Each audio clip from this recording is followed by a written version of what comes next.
Today on America's Court with Judge Ross. So I had people pouring out of the venue, throwing up and having diarrhea on the grass, and people were passing out, including my then pregnant bridesmaid. In my courtroom, it's about equity and fairness. You want him to pay $628. Yes, Your Honor. All right, knock my socks off. Justice should be more than just some foreign concept. I actually want you to learn something. The law talks about something may in fact be true, but can they prove it? And that's what's tough. Fair, firm, compassionate. This is America's Court with Judge Ross. Brittany McCann says she hired her former classmate to cater her wedding and claims many of the guests became violently ill after eating the food. Ms. McCann is suing Megan Lyons in the amount of $10,000. The defendant claims there's no proof her food is to blame when the plaintiff provided the appetizers, and says Ms. McCann refuses to pay the catering bill. Ms. Lyons is countersuing for $5,500. All rise. Remain standing and come to order. This court is now in session. The Honorable Judge Kevin Ross presiding. Ladies and gentlemen, you may be seated. All parties been sworn, Your Honor. Thank you, Deputy Thomas. Ms. McCann, the wedding didn't go off quite as planned. The morning did. Good morning. And you're suing for $10,000 as a result of some things that took place during your wedding. Ms. Lyons, you're countersuing because of a stop payment on what you feel you were entitled to with respect to the balance of the bill. Yes, sir. We're going to start with Ms. McCann. Go ahead, tell me your story. What happened was we had the catering come through. Everyone showed up to the reception around 4 p.m. and my bridesmaids were trying to be nice and got 2 platters of just like random hors d'oeuvres because people like to trickle in to receptions at their own time. So we wanted them to have something to kind of snack on before dinner. Yes. So from like at 4, they brought in like 2 platters of like cheese, crackers, pepperoni, stuff like that. Mm-hmm. And it was gone like really quickly because 120 people with 2 platters of food obviously is not going to last very long. But yeah, they just did that to be nice. And then around... You provided that platter as well as the main course? No, her bridesmaids provided the platter. That had nothing to do with my catering. All right, let's talk about the food as it relates to the platter. What were the items on that?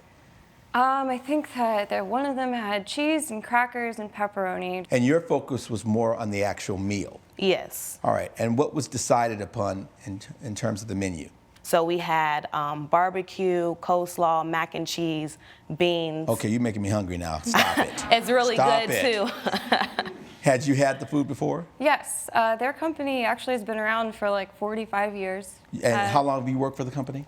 About 10 plus years. My grandparents founded the company. Oh, this is a family business? Yes. Okay. It's one of the biggest ones in town, like really popular. There's people out the door. So in addition to you knowing her, you had had the food before? Yes. And would otherwise be considered comfort food? Right. Yes. Was that part of the whole theme that you wanted? Yeah, we just wanted like a cozy outdoor barbecue. Some slaw, some mac and cheese and beans, and we were going to have... But you know, at a wedding though, that means your hands are gonna get dirty. But that's what you wanted. You wanted that level of vibe and energy. Yeah, just hands-on family atmosphere. Got it. Like I said, it was just mostly family and close friends that were there. Okay. Obviously. What time did everyone sit down to eat? Was there a 6 p.m. That was this, and at 6 p.m. you were good to go and roll? Yeah, everything was good to go because I started setting up around 3 p.m. In addition to is it just a restaurant? Is it just catering? Is it both? So the restaurant has been around for 45 years, but then I founded the catering side. You did on your own? Yes, okay. Which has been about 6 years. Okay. So I cater probably like 2 to 3 times a week. Okay. Mm-hmm. And this isn't something that was out of your wheelhouse. You were in your element. Yeah, I'm used to this. Okay. So, I'm always checking temperatures, making sure everything is up to par. So something that happened at her wedding wouldn't happen. And what happened? Let me paint the scene for you. Okay. Okay, so around 8:30 p.m. after couple of hours and everyone's Lions ate, had and now left. they want to do the electric slide and all that other stuff, Yeah, right? the electric slide didn't really turn out being the best thing for these people. So So as I said, there were 120 guests. A little bit at a time, they all started getting really sick. 38 of them in total were so incredibly bad that they couldn't, I'm sorry.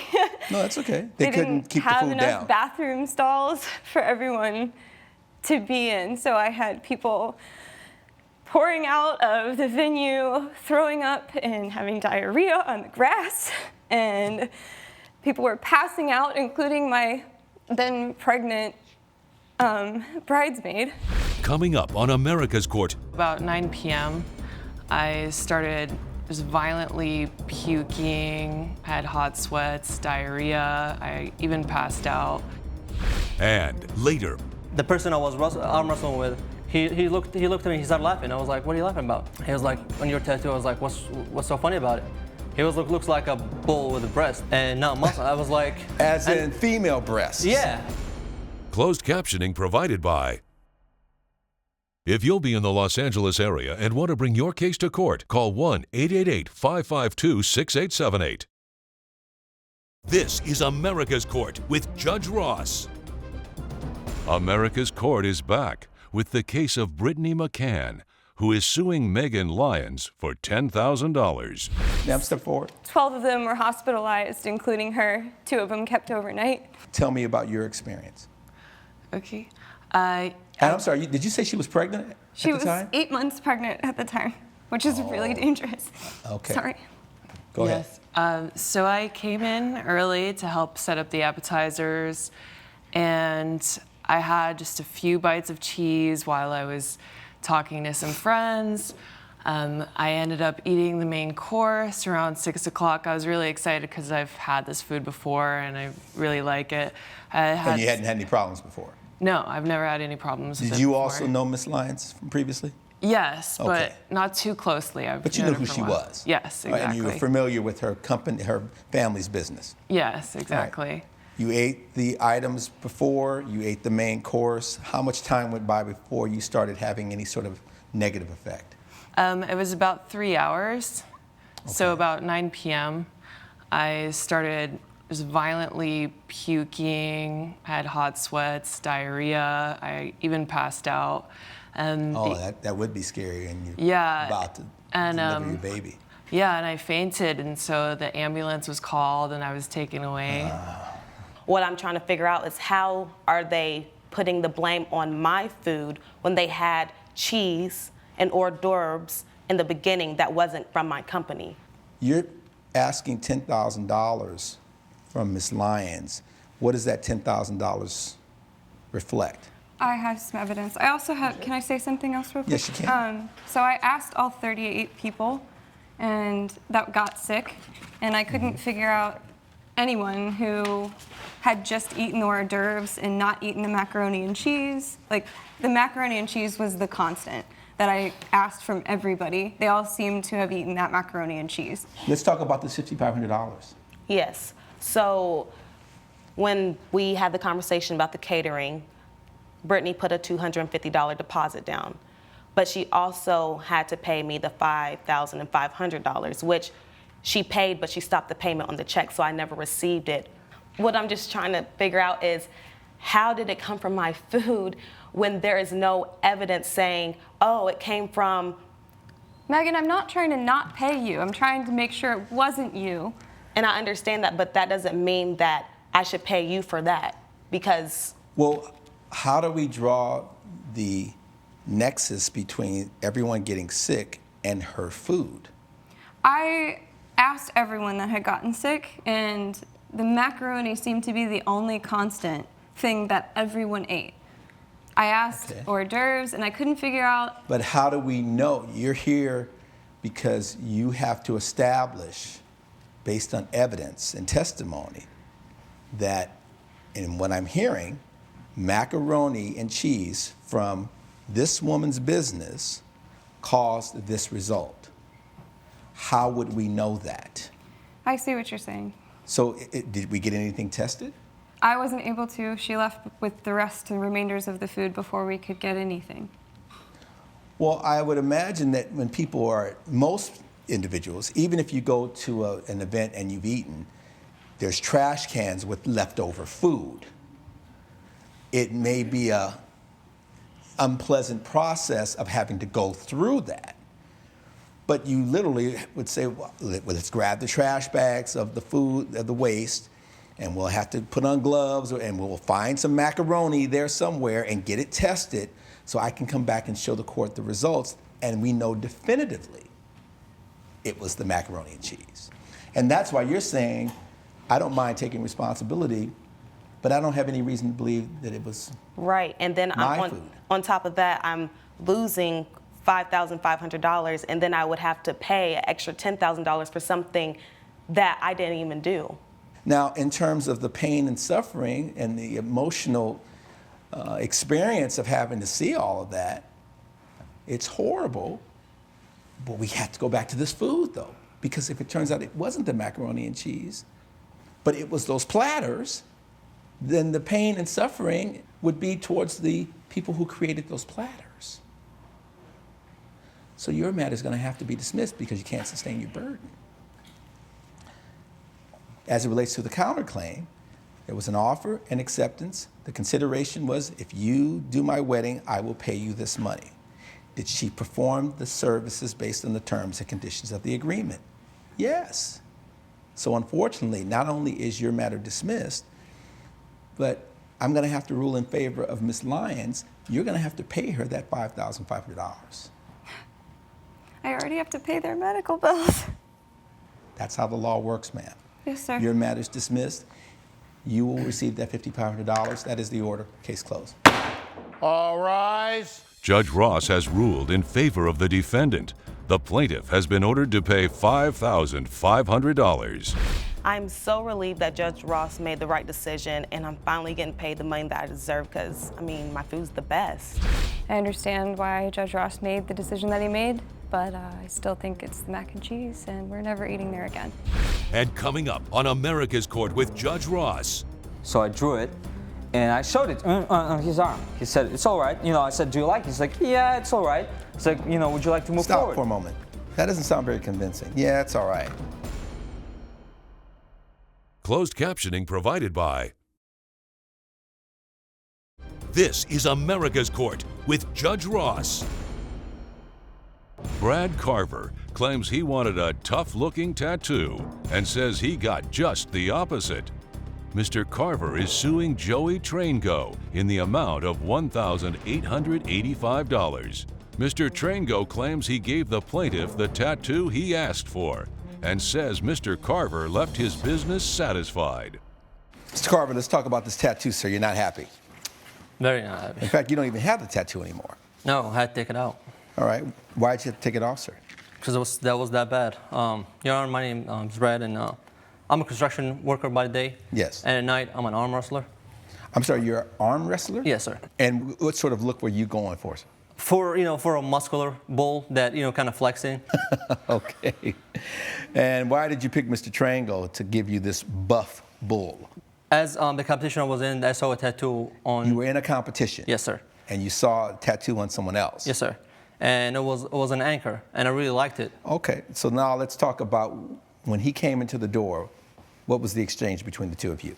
First of all, his body language. He was like, you can tell that he was super nervous. Mm-hmm. Like, I've been in business for like over... I would be nervous. I mean, I don't think for someone who has never had a tattoo, as much as they want it, they're probably nervous. That wouldn't be unusual, would it? That's what I'm saying.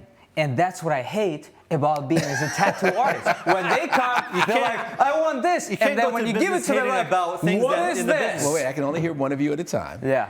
Now, this particular design, I thought you indicated you went in knowing you wanted a bull, a buff bull. I was looking for something muscular. I had a bull in the back of my head, but I wanted something muscular, and none of that whatever he had. And did he tell you, Mr. Traingo, that he wanted a bull? Yeah, so he was going through it over and over, and he just liked one picture, one stencil, the bull. And I wanted to be a little what was muscular. it about that bull that you didn't quite like? It wasn't defined. It was just a picture of a regular, it wasn't muscular. It wasn't as mean as I wanted to. It wasn't muscular enough for you. Yes. You wanted a muscular bull. Yes. And so I take it that would mean sort of adding to the contours of the design to give it the appearance that it was a little bit more buff. That is so right. And you said you could do that. Yeah, absolutely. Coming up on America's Court. So I drew it, and I showed it on his arm. He said, it's all right. I said, do you like it? He's like, yeah, it's all right. It's like, would you like to move forward? Stop for a moment. That doesn't sound very convincing. Closed captioning provided by. This is America's Court with Judge Ross. America's Court is back with the case of Brad Carver, who is suing Joey Trango for negligence. So you did a tattoo that day of what would have been a bull that was more muscular. Yeah. Not the bull as shown in the book. I said I can freehand. And I said freehand, it's quite risky and it can be challenging. And I said, would you agree on that? I'll just draw with dark pencil on his arm. Did he tell you, I'm going to freehand this? Yes. And are you okay with it? Yes. And tell me what you ended up drawing, sir. So I drew it, and I showed it on his arm. He said, it's all right. I said, do you like it? He's like, yeah, it's all right. It's like, would you like to move forward? Stop for a moment. That doesn't sound very convincing. Yeah, it's all right. I did not like it. I told him I don't like it. And he gave me a reason. No. I said, would you like to move forward? Because it's going to look different when it's completed, right? Well, wait a minute. Didn't I say it? Wait. Hold up. I did tell him to move forward. But he assured me that it will look a lot better when he's done. Now, the inference is different means you're going to like it more. I would think so. I mean, you're not going to go somewhere like, oh, I'm going to like something better and end up with something way worse. He ends up doing it. Now it's permanent. And when you looked at it, what was your reaction? I was like, oh, that looks all right. Not what I actually expected. It looks a little bit different, but I was like... Once it was done, you said it looks all right. It looks all right. Why are we here then? Well, because I went to competition and the person I was arm wrestling with, he looked at me, he started laughing. I was like, what are you laughing about? On your tattoo, I was like, what's so funny about it? He was looks like a bull with a breast and not muscle. I was like... As in female breasts. Yeah. Judge Ross's verdict when America's Court returns. You're watching America's Court with Judge Ross. This is America's Court with Judge Ross. It's only when the person starts making these comments that you look at it in a different light. Yeah. Had you not seen that person at all, would we be here today? Possibly. Because other people don't like the work that he did, now you're saying, okay, now I'm unhappy. I wasn't 100% satisfied when I left, but Okay. it just like I said, it was only after the person made the comment that all of a sudden you're like, this thing has to go. I don't want to be embarrassed. I don't want to be a laughingstock. I don't want to be seen as, whatever that connotates in your mind that someone didn't like it. Is that enough to rise to a level of saying that he committed negligence? It does not, sir. Your matter is dismissed. Case closed. Judge Ross has ruled in favor of the defendant. The plaintiff's claim has been dismissed. I'm very happy that justice served today. Judge Ross, I'm happy that he acknowledged that our art is subjective and my reputation on my shop is back. Thank you so much. I understand the judge ruling. I'm still not happy, but I'll never go to him again.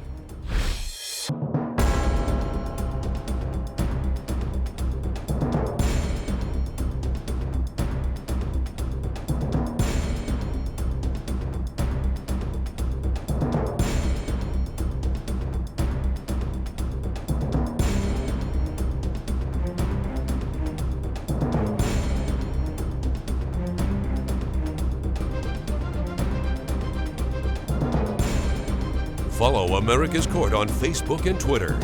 This has been a production of Entertainment Studios.